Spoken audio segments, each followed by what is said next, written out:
doing tonight? Good? Good? Excited for the high holiday week? 420's on Friday? Yeah? Everyone's excited? I know I am. I know a lot of people on our team are. Who has been here before? If you've been here before, can you raise your hand? I do see familiar faces. Welcome back. For all of you who are new, welcome. You are at the O.N.S. Exchange at O.N.S. In Soho. This is our flagship store.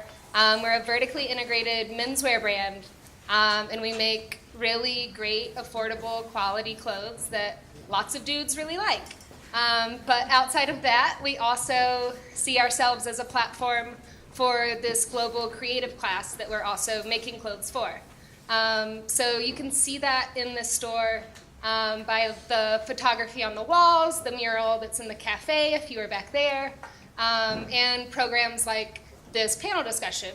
So we do this once a month, and we're all super excited about this month because I think everyone here is. So I will turn this over to the lovely Danko of High Times, who has been gracious enough to moderate for us, and we'll get started.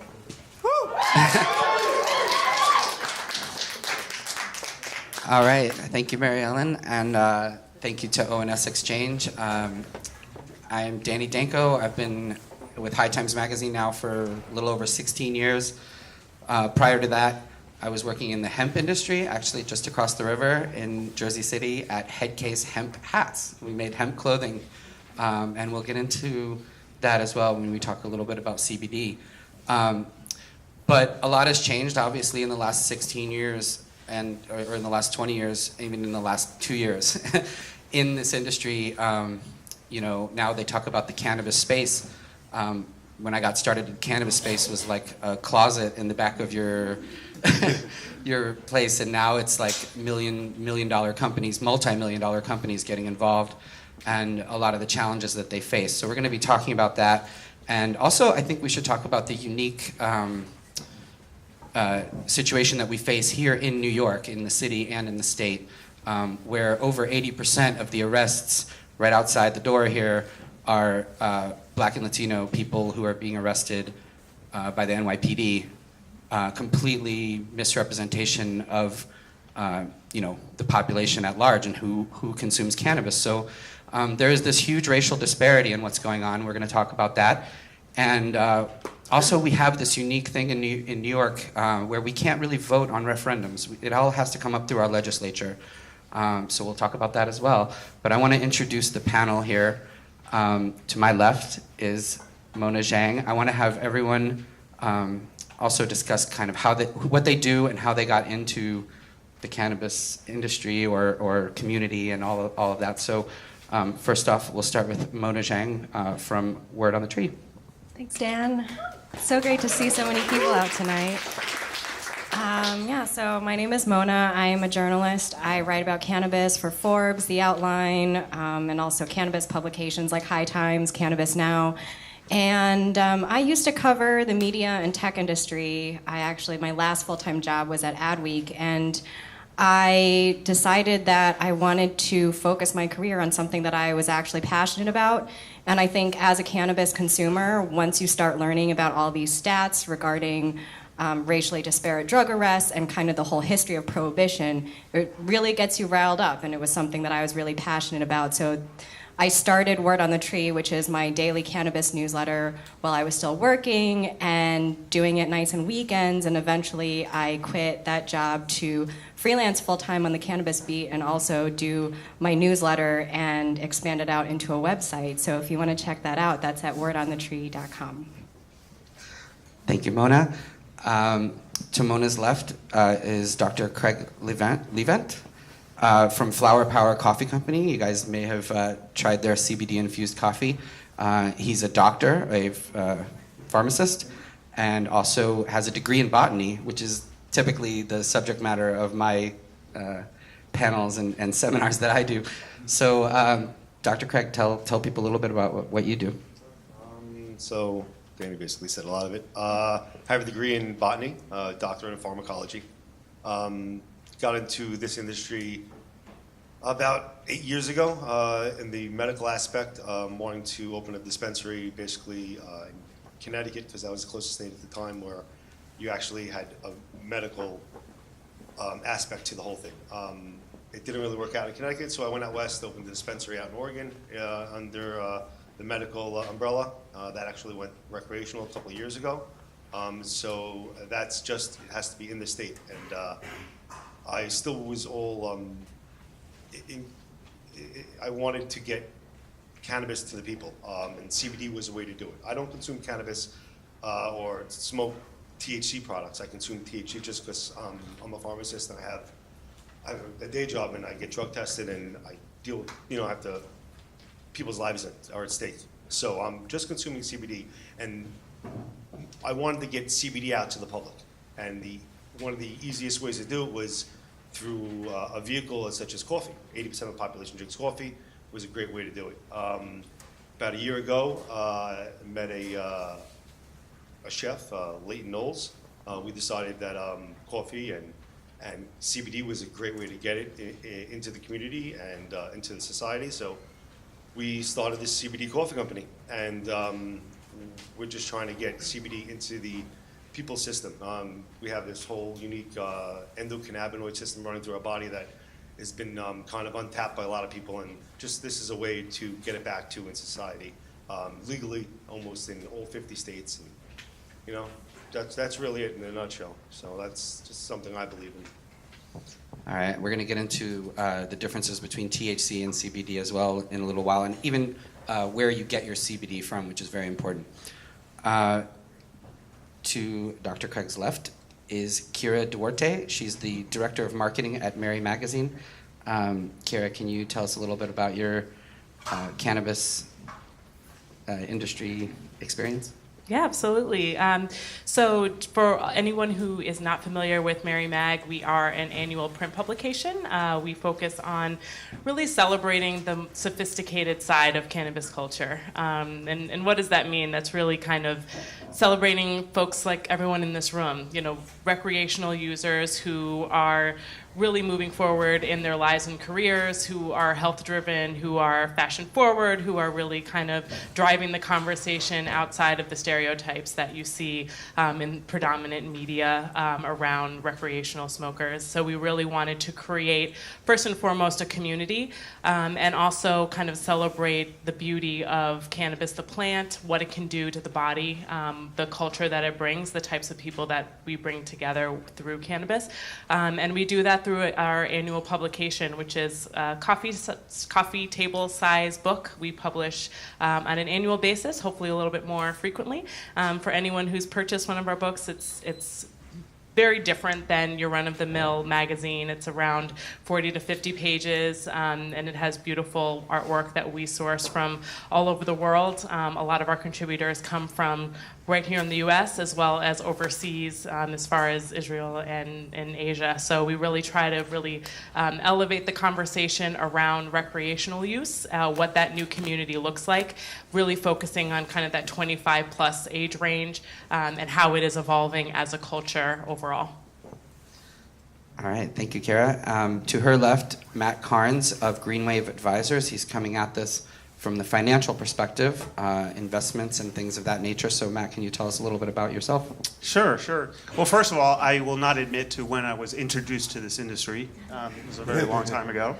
But I will tell you, from a professional standpoint, I founded Greenwave Advisors over 4 years ago. And prior to that, I worked on Wall Street. I was a hedge fund analyst. I worked on the buy side. Prior to that, I worked on the sell side. I worked at Bear Stearns, Cowen, and now it's Wells Fargo. Covered mostly cable television and satellite communications. When I worked at a hedge fund, I became more of a generalist.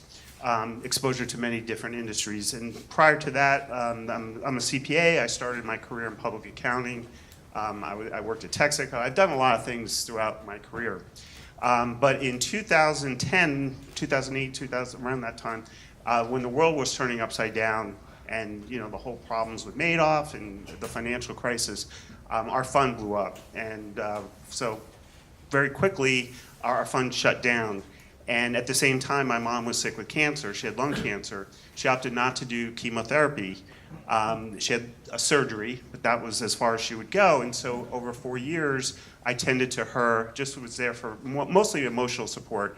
But I did see firsthand how she was deteriorating, how uncomfortable she was becoming as the disease progressed. More and more things were, they were trying to give her things to make her more comfortable. And she wasn't even doing chemo, but obviously she was feeling very miserable toward the end of life. After she passed, I was reading more about medical marijuana, and there were some stocks that started to sound a little bit interesting. This is, a long time ago. And then I thought, well, gee, it really would have been interesting, or I really would have been helpful for my mom if I had a gummy bear or something to give her to make the end of life more comfortable, because at the end it was so bad, I gave her whiskey. Now, is it medical whiskey? No. I mean, it was whiskey, and the same would hold true for marijuana. So with that thought in mind, and the fact that it was increasingly more difficult to find work, I thought, well, you know what, let me just bring this whole skill set together and look at the marijuana industry. And I took a ride up to Boston about 4 years ago, and it was my first marijuana conference, and I didn't know what to expect. I mean, I really thought it was going to be a complete freak show. And it was, I was pleasantly surprised, and there was a lot of credibility that I observed very early on, and I just kept following the industry. And that summer, I took a trip out to Denver for the big conference. At the time, there was 800 people. That was a big industry conference. To put things in perspective, this last year in Vegas, there was near 20,000 people. Wow. So that's how quickly the industry has evolved. So I came back that summer, and I thought, you know what? If somebody at Bear Stearns tapped me on the shoulder and said, Matt, you're going to cover a pot, what would you do? So I wrote a white paper, and I started to size the industry and really think about how investors would look at this industry. It was very early on. And so that's what I've been doing. And, it's been doing 4 years now. So here's to the next one. All right, thank you. And last but not least, of course, Tanya Osborne of Women Grow NYC. Tanya, can you tell us a bit about how you got involved and what you do at Women Grow? Hey, everybody. I'm so happy to see you guys out. Okay, so I am a cannabis fan turned into a cannabis person. I had been a consumer for a very long time, and then I started to, as New York started to get a little bit more cannabis friendly, there were some cannabis organizations. I started to just go out to be part of the cannabis community of New York, and ended up finding Women Grow, and I was an attendee. Then I started to volunteer, and I harassed them enough to let me be part of the team. And then an opportunity presented itself for me to become market leader, and I did not jump on it, but they kind of nudged me into the position. I come from a sales, marketing, finance background, and my overarching goal has always been women and community. So this really just fit everything, and obviously my love of the plant. As a consumer, I didn't really attach the fact that I was medicating myself. I suffer from anxiety, and my cannabis consumption wasn't really, I didn't know to call it medicating myself. I just was like, this makes me feel better. And a really forward-thinking physician that I was, she was like, oh, so you're medicating? I'm like, okay, if that works, that works. And then honestly, I started to do a little bit more research, and then what was really pivotal for me is my uncle got cancer, and he was like, I need cannabis. And I'm like, so we'll make sure you find it. He lives in Connecticut, which is a medically legal state, and I watched my uncle for 15 years with cancer live his life as if he was sick, not with cancer. It really aided him in living his life with cancer. It ended up taking his life, but overall, he really just was able to live his life, and so it really made me closer to the cause And obviously, working with Women Grow, I'm an event producer, basically. We do events every single month here in New York City. And the organization focuses on women entrepreneurs and women in the industry. So if you're an executive in cannabis, want to grow a business in cannabis, want to work for a cannabis company, or really just want to be a part of a women community of cannabis-friendly folks, that's what Women Grow is, and it was perfect for me to align myself with them, and that's what we do. Excellent. Find it interesting that two of the panelists mentioned, people in their lives suffering from cancer. New York City is a place that has also disproportionately suffered from AIDS during the AIDS crisis as well.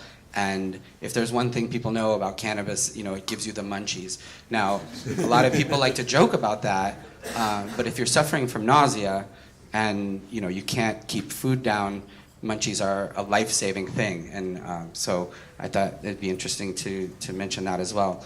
And Tanya, I'd like you to talk about how, what are your recommendations for people that want to get involved in the cannabis industry? So when I talk to folks about, I want to work in cannabis, what do I need to do?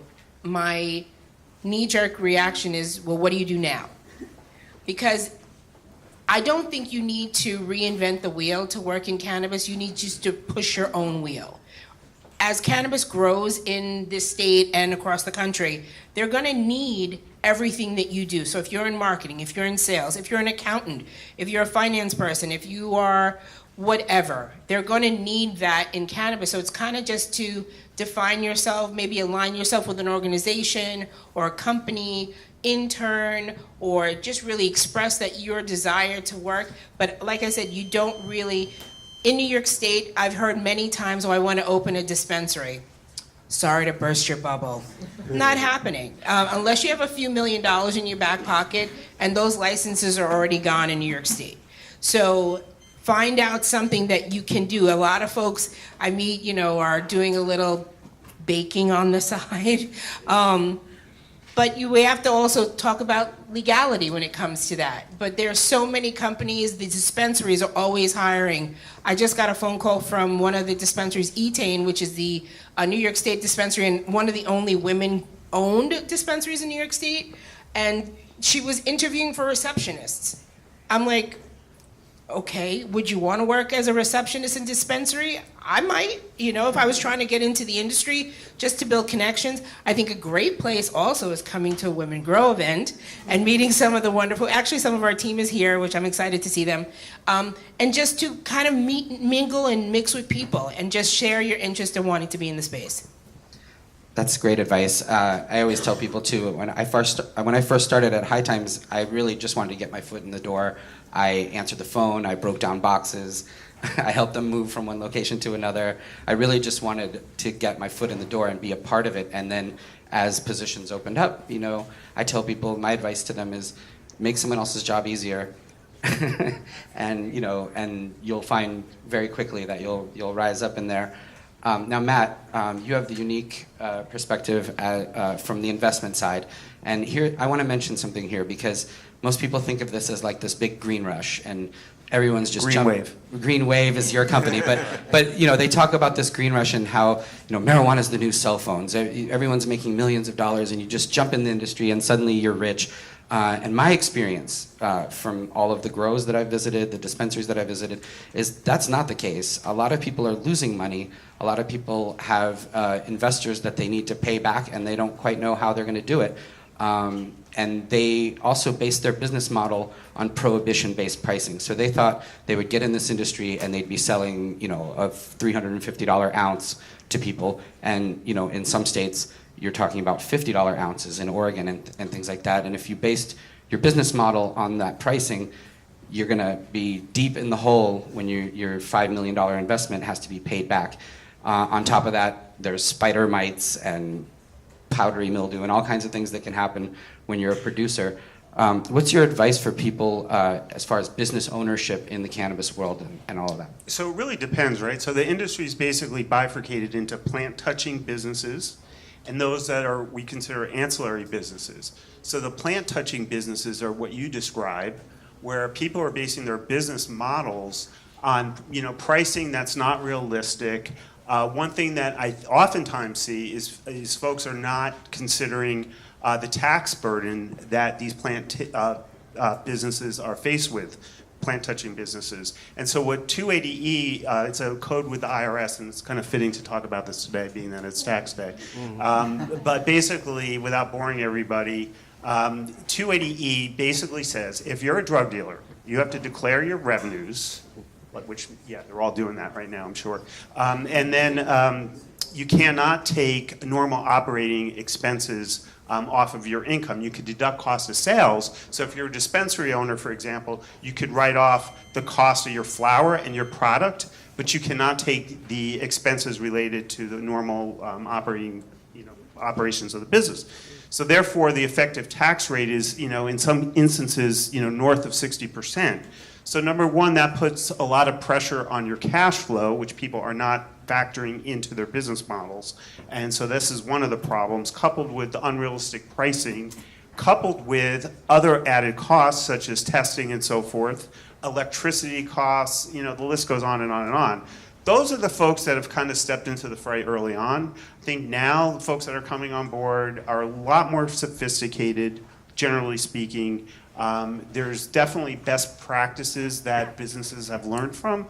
So as more states legalize and more businesses, are around, people are learning from those businesses and some of the mistakes that have been made.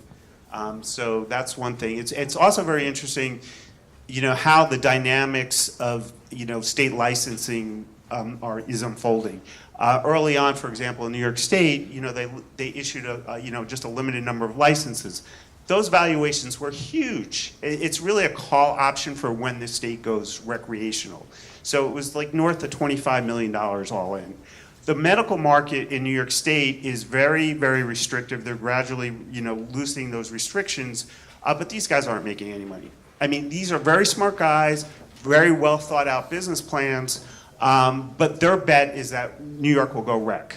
That's where they're going to make their money. But they're capitalized. They have the money to sustain that is sustainable for the next few years. And they're willing to wait because right now the restrictions are such that they can only sell vape pens made with CO2 oil and all of that. Exactly. It's very hard to compete here, with the black market. It's very robust. So to me, like I visited a dispensary here, and I wonder why people are waiting for an hour, to get medical marijuana when you can get delivered.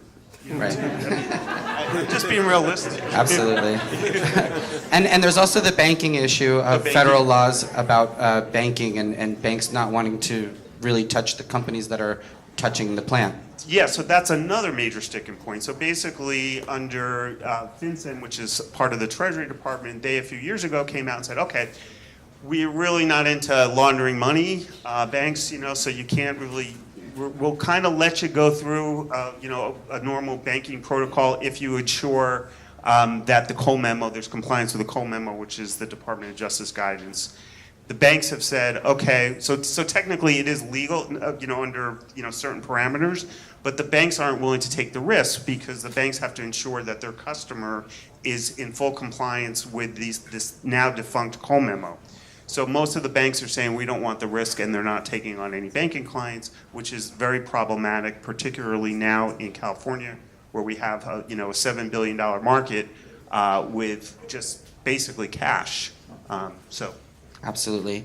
Keira, can you talk a little bit about the evolving acceptance of marijuana as a part of everyday life and what you've seen in your time at Mary Magazine? Yeah, definitely. I think what we do at Mary is kind of celebrating that evolving, the break of that stigma. I think that New York is one of the biggest consumers of recreational cannabis, whether it be medicinal or for fun. So I think what we've seen is a lot of love for what we're doing, and I think that kind of goes across a lot of different industries. I see a lot of familiar faces in the room that are budding entrepreneurs and really trying to tap into a market that, in essence, has always existed. And I think it's again breaking those stereotypes and a lot of people are really responding to that.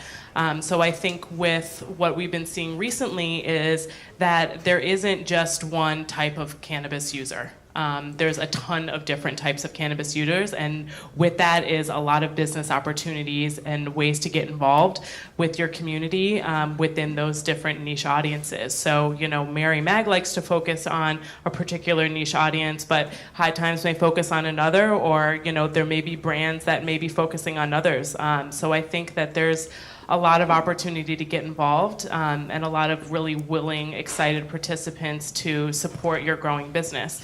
What I think is unfortunate is some of the narratives that are continuing being perpetuated by more conservative groups, really continuing to breed that stereotype that cannabis users are lazy or cannabis users aren't healthy, that they are using in front of their kids, and that they want, if you are in a support of cannabis, that you really want to, have kids using weed all the time. I don't think that's the case. I think the majority of users who are, active in the community are really wanting to feel accepted and not to feel this constant stigma that there's something wrong with us because we love this plant so much. And I think that is kind of that overarching theme that we see with Mary Mag as we continue to talk to people and interview folks and meet different community members that are wanting to continue to get involved in the community, is that we want to feel that relief of, yes, we love cannabis and it's okay, and I want to be a parent that uses cannabis and not feel like I have to hide it. I want to be a student. I want to be, in corporate America and not feel like I have to hide this substance that is actually bringing a lot of positivity in my life and the people that I love. So I think that what we've seen since we've built the business over the past 3 years is that common thread across all of these different types of cannabis users, whether you're medicinal or you're 75 years old and you just finally want to have a little bit of joy in your life without having to chug some whiskey, or you know what I mean? Like kind of figuring out ways to, bring joy to your life, whether you are kind of a casual smoker, medicinal smoker, any age group or type. So I think it's just kind of realizing that commonality is really present and continuing to support that in any way that you can. Yeah, absolutely. We've seen the demographic change quite a bit at High Times. Even at our events, you see much more seniors attending, veterans in particular, who are suffering enormous rates of suicide and all kinds of things here in America, and are now able to use cannabis as an alternative to alcohol, pills, and suicide, which, cannabis is clearly safer than any of those three. Now, the components of the essential oil of cannabis are made up of cannabinoids, flavonoids, terpenoids. I won't bore you with all the science of all of that, but two of the very important cannabinoids are THC, which is the psychoactive cannabinoid that gives you the euphoria and the uplifting feeling, and CBD, which is cannabidiol, which has a lot of therapeutic benefits and medical benefits, and is non-psychoactive. There are different ways of extracting CBD from cannabis, and there are different ways of extracting THC. The important thing to know, though, is that you want the whole plant medicine. You want to be able to have a little bit of everything in there if you can. And cannabis-derived or hemp-derived in America, rather than this Chinese hemp paste that you can get from overseas that can have toxic heavy metals and things in it and is not very heavily regulated. So, Dr. Craig, can you talk a little bit about Cannabidiol Cbd? This is something, if you don't know about it, it's a life-changing, life-saving element within cannabis. And Dr. Craig will talk a little bit about that. Sure. All right, so there are basically the two major components that you're going to hear about in cannabis right now are THC and CBD. So like Danny said, the THC molecule will get you high. It does have medical benefits, though. It's psychoactive, so you're going to have that euphoric experience, where the CBD, it's non-psychoactive. It's not going to get you high. It's going to work on different receptors throughout your body, not ones particularly in your brain, but throughout the rest of your body. you can kind of think of it as if anyone's ever gone to the acupuncturist and they've seen the acupuncture chart, and it looks more intrusive than the nervous system. It goes deeper, it goes farther. That's almost basically your endocannabinoid system, if you think about it. It's throughout your whole entire body. It's actually the largest nervous system. It's the largest neurotransmitter system in our body. It just basically rediscovered in the late 90s. So this system is throughout our whole body. So these molecules and these chemicals from cannabis, the CBD, now is going throughout your whole body, and it's working on these receptors. So when it works on these receptors, it might calm you down, it might relax you. It has antioxidant properties. So you're going to have fight off cancer. It has anti-inflammatory properties, where if you have muscle aches or joint pain, they'll dissipate. It'll help those. So these are certain chemicals that THC and CBD have. But CBD is the one that's really legal now in all 50 states. Well, almost all 50 states in some form. And so the CBD molecule itself is working not in your brain, it's working throughout your body. So when you consume cannabis, you have your THC molecule, it's locking into your brain receptors.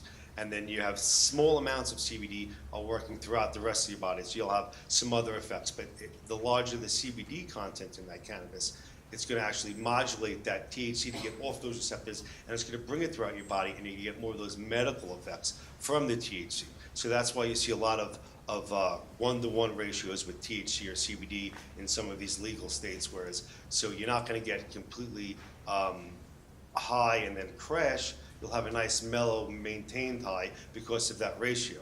So it's tough right now in this country just to speak about these two chemicals separately when you have to, because they work so well together.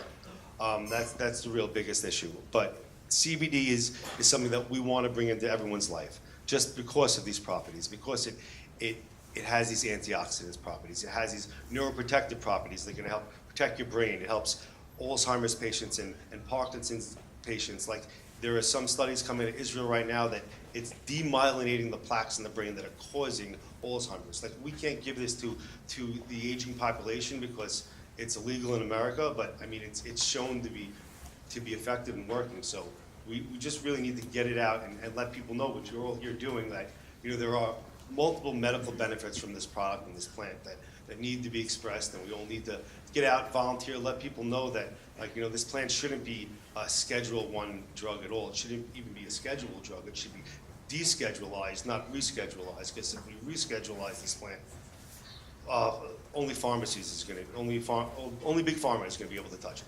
So we need to descheduleize it so everyone can utilize it. Like the herbs that are in your aisle when you come into my pharmacy, we have an aisle of herbs that will give you liver failure.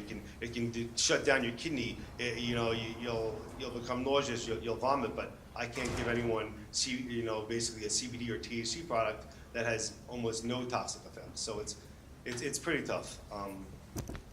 Sorry, I went off topic. That's all right. We should note that this the CBD that Flower Power Coffee uses is derived from hemp from Colorado, right? Oh yeah. So our CBD is completely hemp sourced. There's actually no THC in our product. Well, the one that's in America right now, because it's a nanoparticular isolate. I'm sorry. It means it's really, really small, and it gets into your bloodstream that much quicker. But by incorporating into that isolate, it's only CBD. We've extracted just the CBD content out of it. So we're having just CBD. There's no THC tested.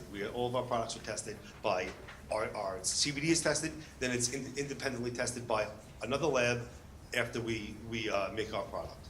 So in our lab testing, there's no THC, and also from the lab testing, we're verifying from our supplier that's completely American-made, hemp-sourced, a GMP certified facility, that there's no THC also. So it's just CBD from hemp. So it is legal, and it's well below the 0.3 legal limit in the federal limit for CBD. Yeah, and if you want to know more about it, just Google CBD. If you've seen the videos of kids with epilepsy, with their seizures, and what effect CBD has on them, you'll become a true believer like we are. I give out poison all day long, like I do. I give out stuff in micrograms. If I gave it to you in a milligram or a gram, you die. So, you can't, the only way you're going to die from cannabis is someone drops 2,000 pounds of cannabis on your head. That's really the only way you're going to die. So it's sad, but that's where we are in America. It's because of who was in charge when the laws were being written many years ago that we're at this stage today. If we would have, developed science and medicine, modern medicine, at the same time with cannabis being involved, not only we have extended our lifespan like we've had, which is great. Don't get me wrong, medicine is wonderful. Only increased our lifespan, but the quality of life would have also been there. Like she said, her 75-year-old grandma was able to smoke for recreational. It wasn't recreational. She was medicating herself. She was realizing, wow, maybe my life's almost over. I'm able to relax. I can accept this. Okay, wow, my life was great. I had a good time. By her taking real medicine like a Xanax to help her forget about what was going on, she'd be out of it, not realizing what a quality of life she did have, or how her life was, and having a quality experience more than being taken out of society. So even though she thought it was recreational, it really might have been medical. It probably was medical. Like most of people who smoke cannabis, I need that to smoke my joint. I need a little bong after work.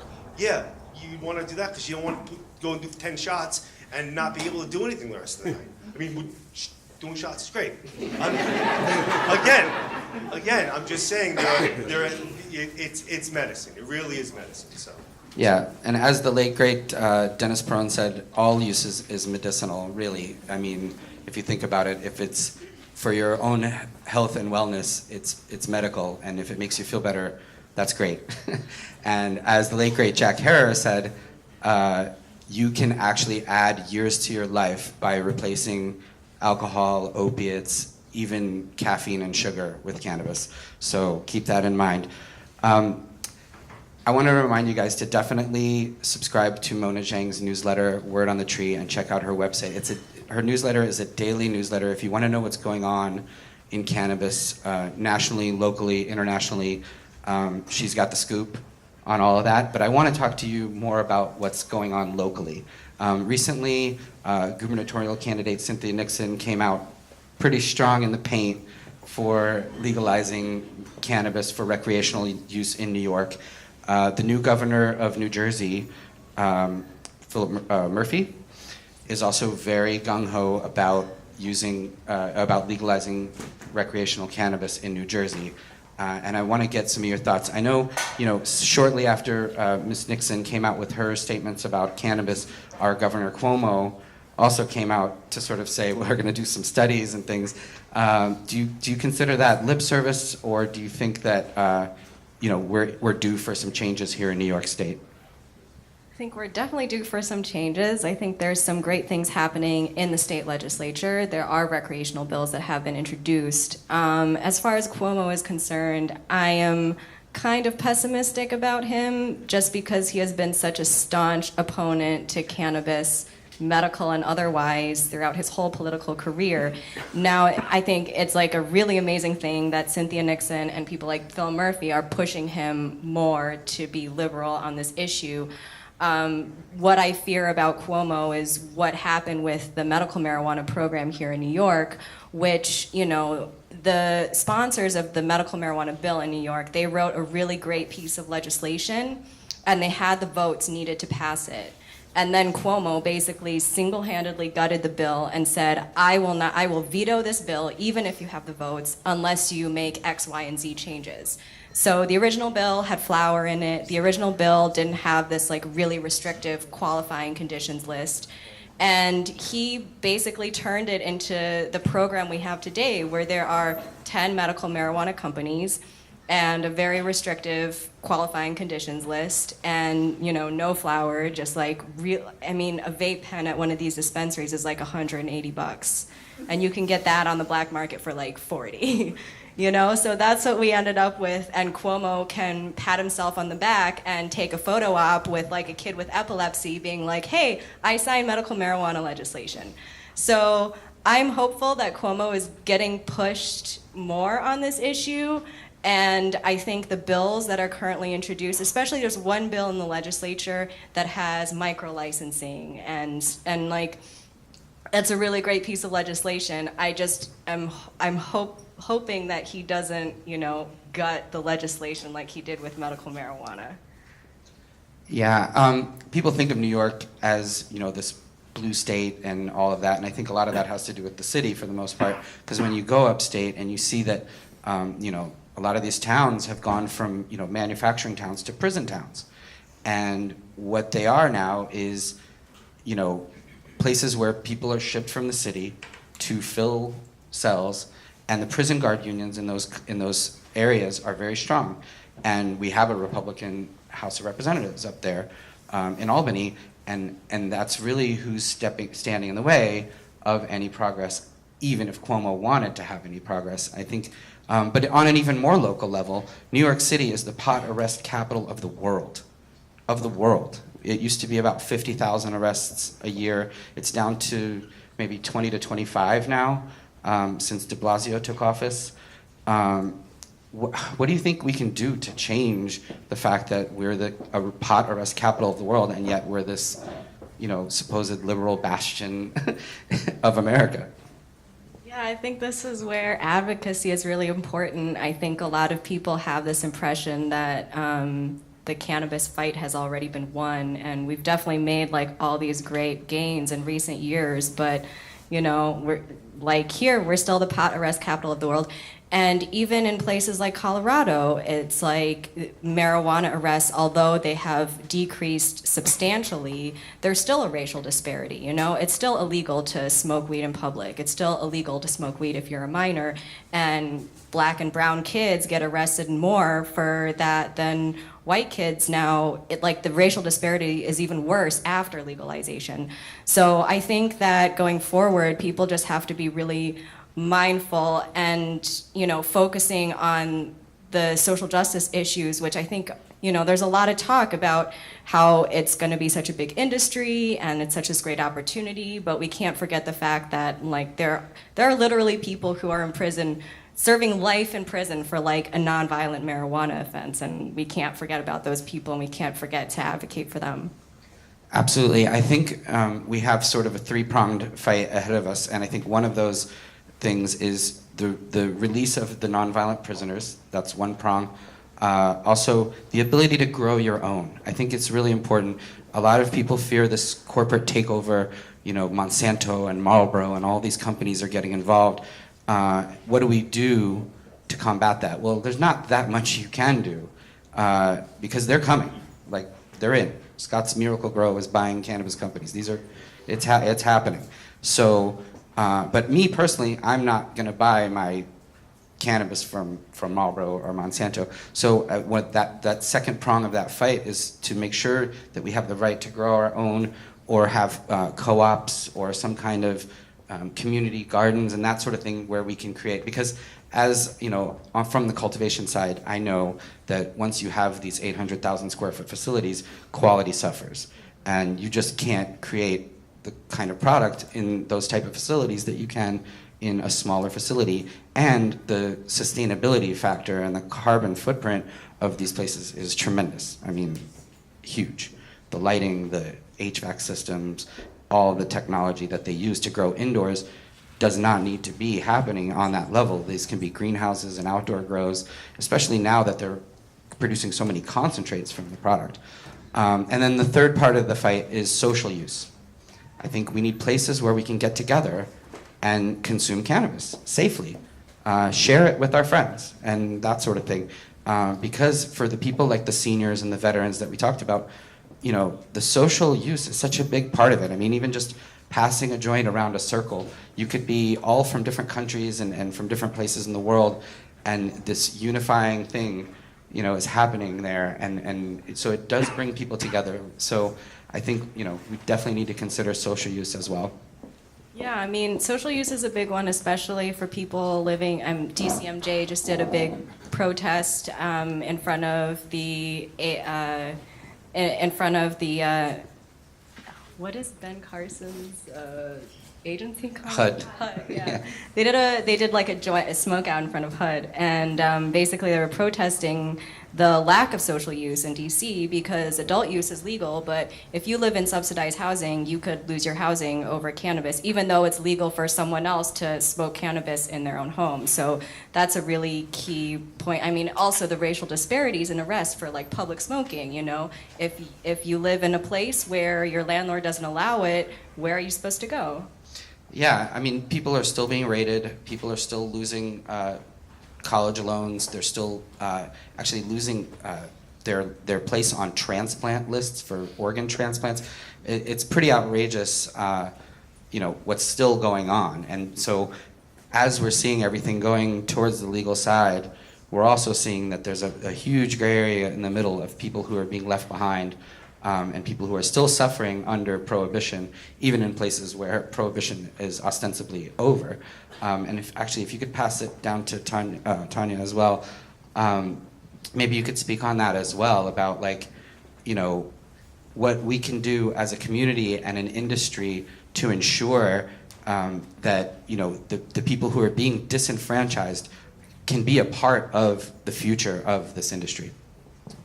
I think advocacy would really be the biggest part of that. A lot of folks that come to our events who don't know where they want to go in the cannabis space, I always tell them advocacy is free.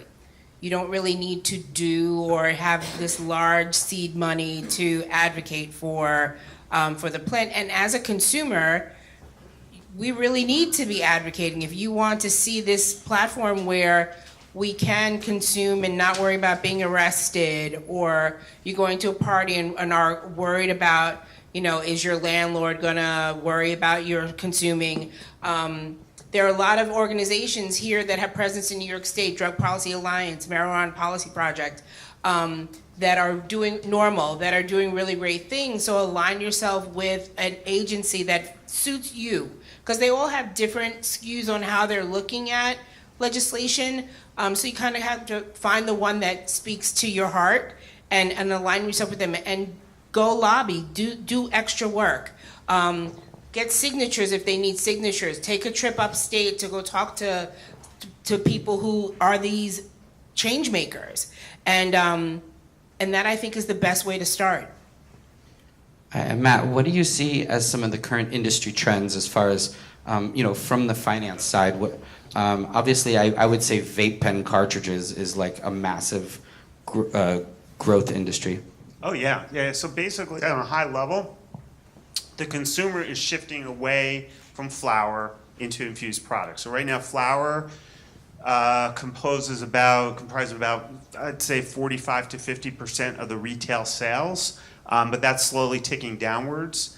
I would not be surprised that in the next 3 or 4 years, maybe 30% is flower, the rest is infused products. Now, the silver lining of that, well, there's a few. I mean, number one, it's healthier to consume have other methods of consumption other than smoking.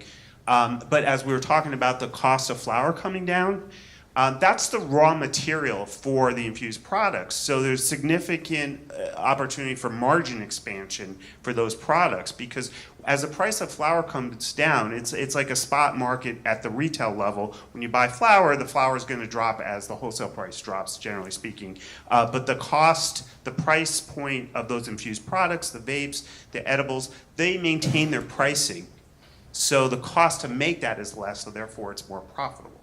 So that's a key thing to consider.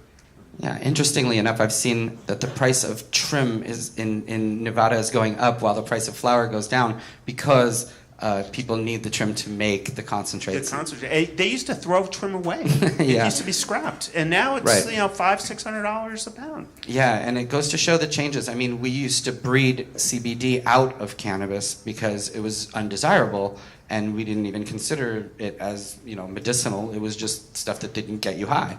And so, you know, and growing has changed. Cultivation itself has changed because in order to produce concentrates, you want more essential oil. You don't want weight, you don't want bulk.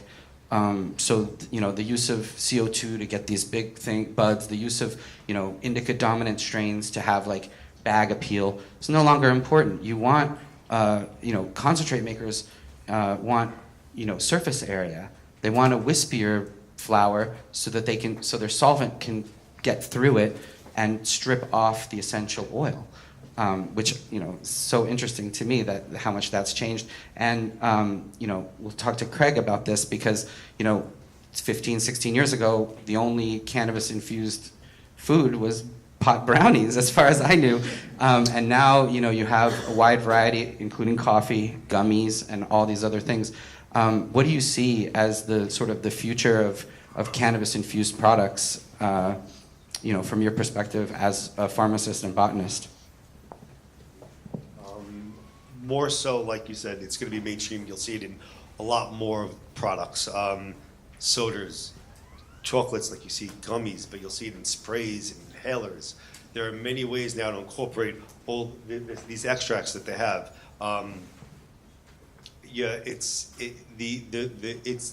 The range is as large as your imagination almost, because there's going to be so many products that you're going to be able to make or utilize that you didn't really think of. It's going to be just another ingredient that you're going to be able to incorporate into multiple different things.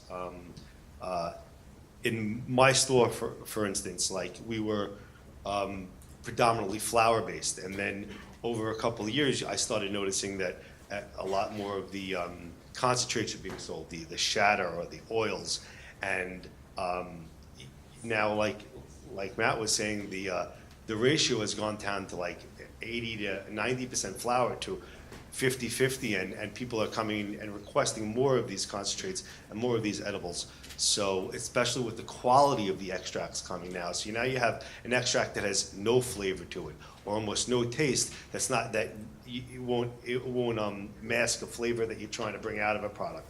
So now you're able to bring this quality extract or as an ingredient into a product that you won't have a flavor to it. It'll be that product that you want will be there, and the cannabis will be just an ingredient to that product. There won't be a flavor, there won't be a taste. It'll just be that great tasting soda or that great tasting fried chicken. I mean, everything, barbecue sauce, it's in everything. So that's... Right, and we should also note that there's over 100 other cannabinoids as well: CBG, THCA, THCV, CBN. A lot of different things that are going in, to what makes this an interesting product. I think it's time for questions. Is that right, Mary Helen? Sure, yeah. Do you guys have questions? If anybody has questions for the panel, I can. Yeah, like 10, 15. It's all right. So we were talking about the large facilities. How do you guys see cannabis changing other economic areas in business as far as like renewable energy, recycling, other agriculture? Well, personally, I can say that I've seen a lot of companies that are trying to be more sustainable, use more recycling, use less electricity. In Washington State, they're paying growers in subsidies to transfer over from 1,000-watt high-pressure sodium lighting to ceramic metal halide lighting, which uses less electricity but provides enough light. So I've seen that. I've seen a lot of people switching over to greenhouses that have supplemental lighting and light deprivation, so they can cut out the light when they want to flower plants in the middle of the summer, or they can add light and grow plants in the middle of the winter. And I think that's, as the price goes down, that's going to be a major, major factor, because the only reason to grow indoors is for craft quality flowers. And again, we're talking about how that's becoming less and less of a market driver. And now that everything's getting either blasted into concentrates or pressed into rosin, which is basically just like the essential oil of cannabis, or turned into distillates, like Dr. Craig was talking about, it doesn't matter whether that came from outdoors or the greenhouse or where it came from, and certainly growing indoors to make concentrates is a losing game financially, I think, or will be in the near future. What's your guys' take on that? Well, I would say there's so many industries now that are, or companies that are emerging to kind of address those issues. I've worked with a company that's developing technology to reduce energy costs specific to cannabis. I'm now working with an it's an extraction play where they have a patent pending that will reduce the costs associated with extraction. So there are many, many areas that are being reworked. I think the big challenge now is scalability because it's just different pockets of, every state's operating under a closed economy. So it's really kind of hard to kind of navigate that. But one thing I would say is that Canada is going legal, and I think that they're going to set the tone for how things play out here in the U.S. when large-scale production occurs from the recreational use and how they're able to, kind of operate. I think that will be a big lessons learned here.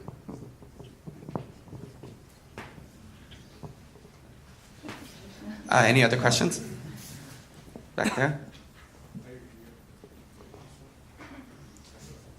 You can just.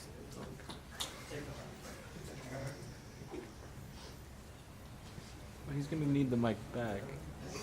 I had a question about CBD. What's up? Good. Do you feel that your coffee product is like the most consumer friendly as opposed to like other methods? Like, what have you witnessed personally? Like, I know there's like capsules, flour, maybe other cosmetics you could like use to infuse CBD into. Yeah. So what have you seen like your product necessarily do?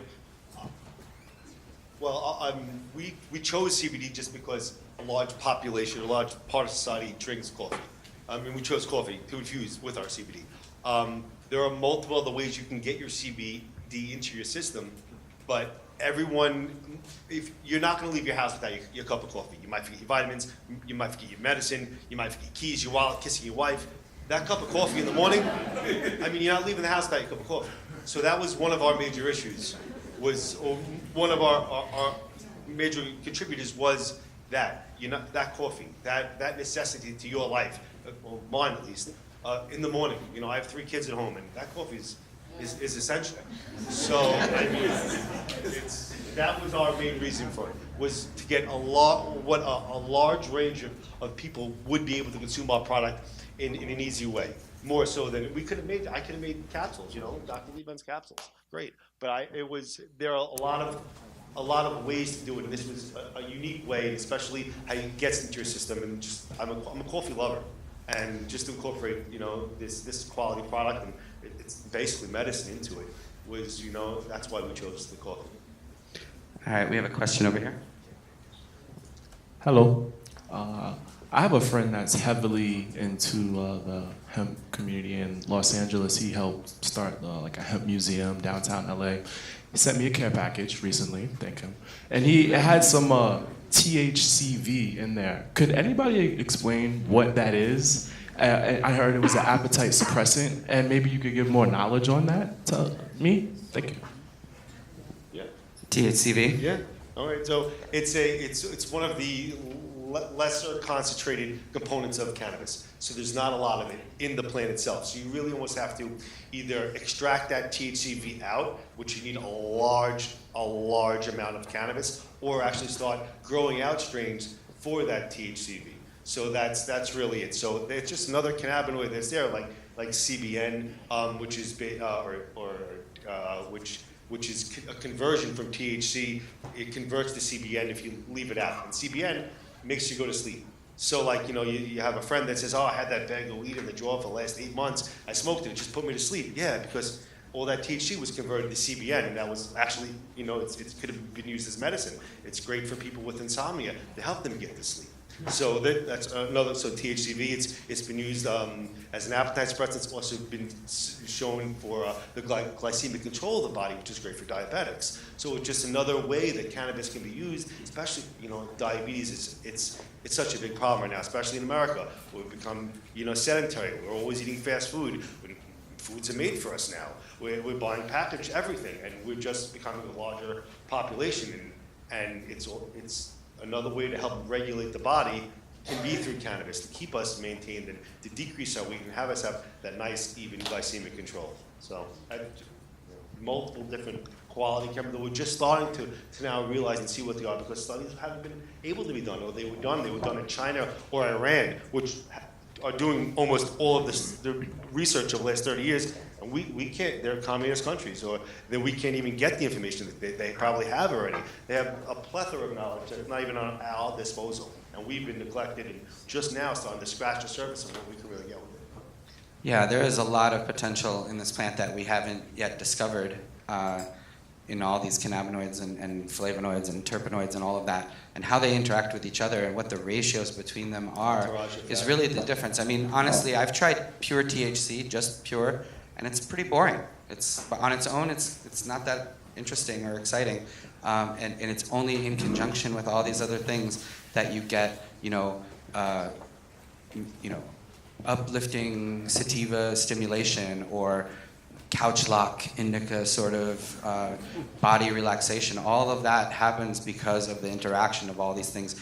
And the sad fact is, because the FDA hasn't approved this, we're not allowed to study it here, but they're doing this in Spain and Israel and other places that you mentioned. So all of our evidence here is anecdotal, but starting to come out now.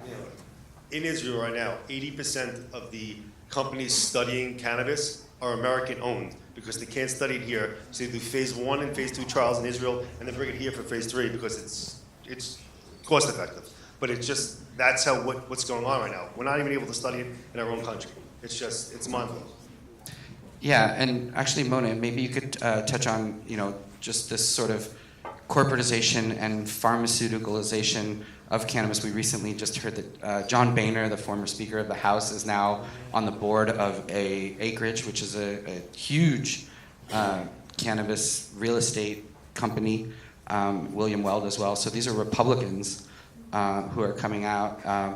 Recent polls actually show that self-identified Republicans actually believe in legalization. So we're talking about, this isn't a partisan issue anymore. This is pretty much everyone across the board, Republicans, Democrats, Independents.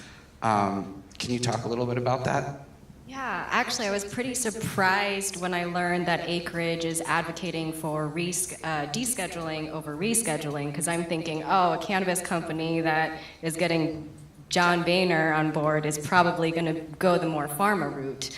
But actually, I spoke to Bill Weld and I spoke to Chris Murphy, who's the CEO, and they're both for descheduling, and they also both operate in recreational states. And I was like, what? Boehner joined a company that actually participates in selling, they sell recreational marijuana, which was pretty surprising to me. So I actually, I don't count that in that company as part of the sort of pharma route, but there are companies that are going that route. For example, GW Pharmaceuticals, which is a British pharmaceutical company, they're developing cannabis-derived drugs and running clinical trials in the US, and the FDA just released a report, I think today, saying that they had substantial evidence for the efficacy of its CBD drug for treating certain types of epilepsy. And so it looks pretty likely that if the FDA is publishing stuff saying that there's substantial evidence, it looks pretty likely that it's going to be approved. And it's kind of scary because GW Pharmaceuticals has lobbyists in all these state legislatures who are lobbying for specific legislation that would effectively give it a monopoly. So basically, this legislation is being written saying, we'll only allow FDA-approved CBD. And then GW Pharmaceuticals is going to have the only FDA-approved CBD drug, and all the other CBD products you see all around the country, that's not going to be legal under these pieces of legislation that their lobbyists are, really pushing. So that's definitely a concern, I think. And it's not, I think, these two worlds will kind of develop on their own paths. You'll see more FDA approvals of cannabis-based drugs, but you're going to see also the development of, medicines that do take into account the entourage effect. Yeah, and two things to note. GW is owned by Bayer Pharmaceuticals, huge conglomerate. Right, Bayer is buying Monsanto, or trying to. Also, another thing to note is that nicotine, alcohol, caffeine, none of those are on any sort of schedule, and all far more harmful than cannabis. Do we have any other questions? Yeah. So one thing I'm still surprised that I hear very often is how many doctors in New York are unaware that medical marijuana is legal here, and also with social service providers who are still, making ACS reports for a parent who's using cannabis. So what kind of things are being done to kind of bridge this gap between service providers and users? I think the big challenge with this is just the federal illegality of it.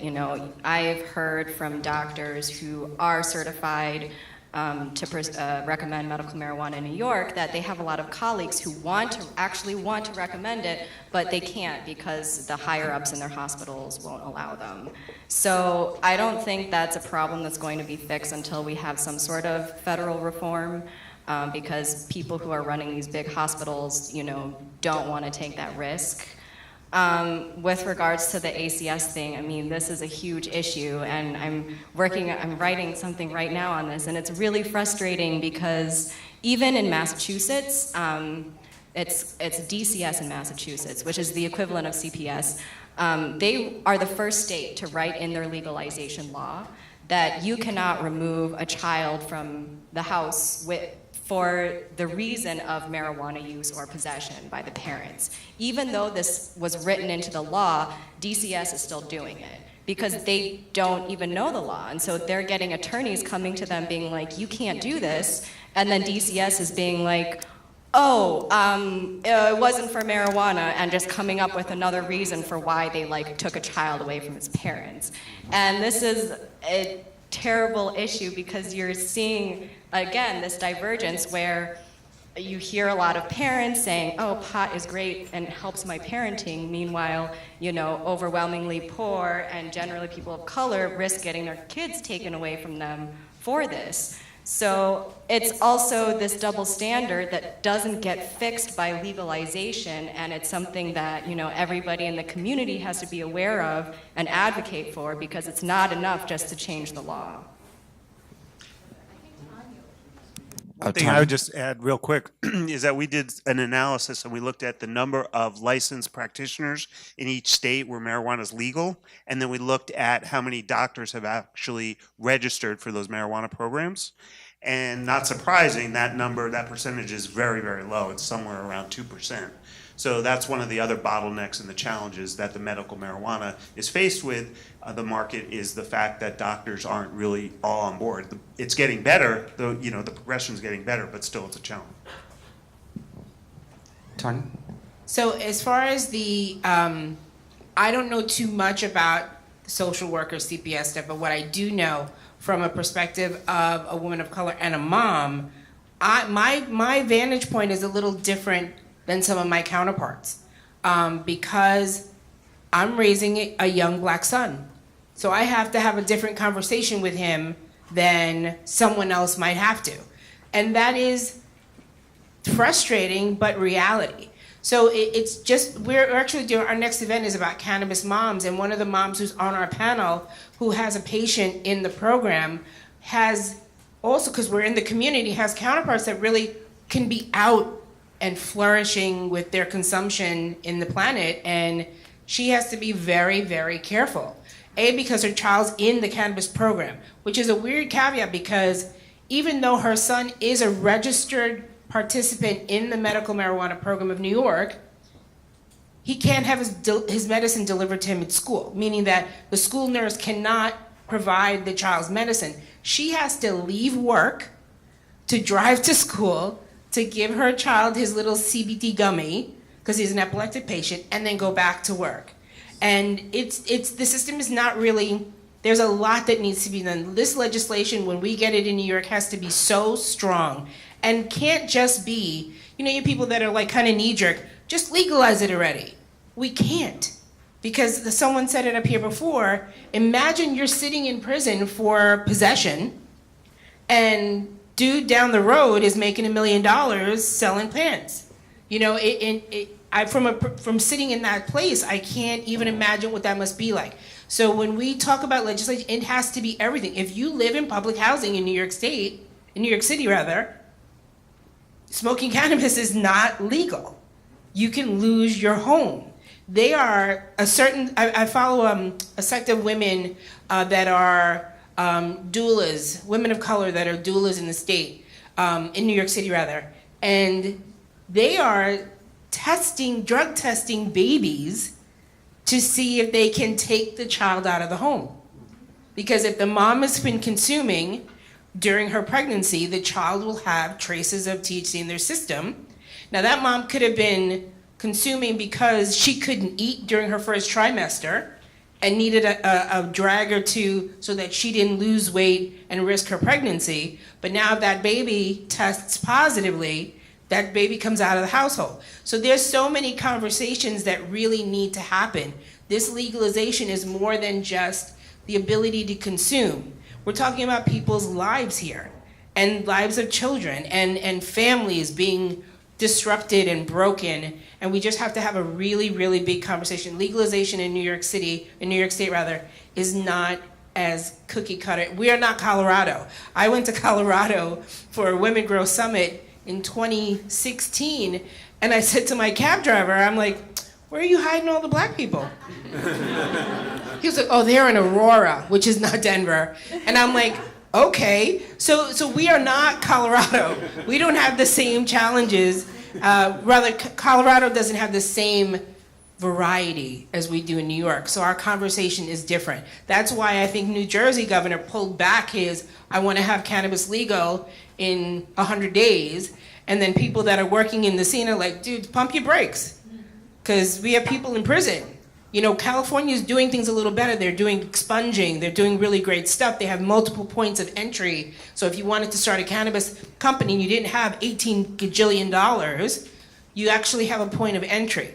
So we have to look at states that are doing it right, focus on what our demographics look like, and how the fact that I heard a statistic that on the Upper East Side of Manhattan, there were 1,800 arrests in 2017 that are cannabis related.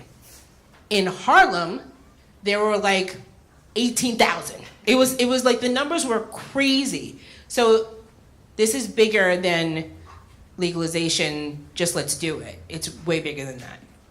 Yeah, I think the bottom line is we're living in very interesting times as all of this is changing very rapidly, almost on a daily basis. You know, things are happening. So it's important to pay attention and be aware of what's happening, and you know, be on the right side. You know, which is our side, and it's the side of freedom.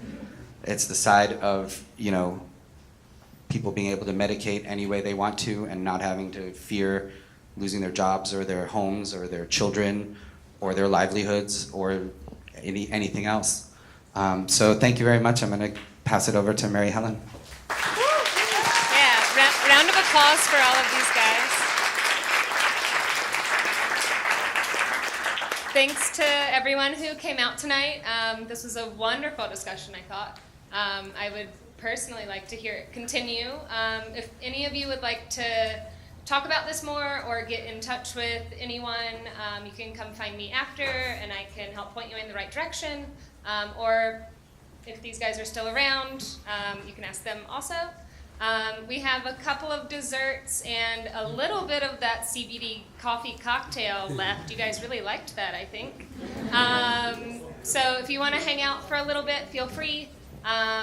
Again, thanks for joining. If you liked this, you can find other events that we do at the store at onsclothing.com. You can sign up for our emails and get alerted whenever we're doing things. Happy 420, everybody. And happy 420, everyone.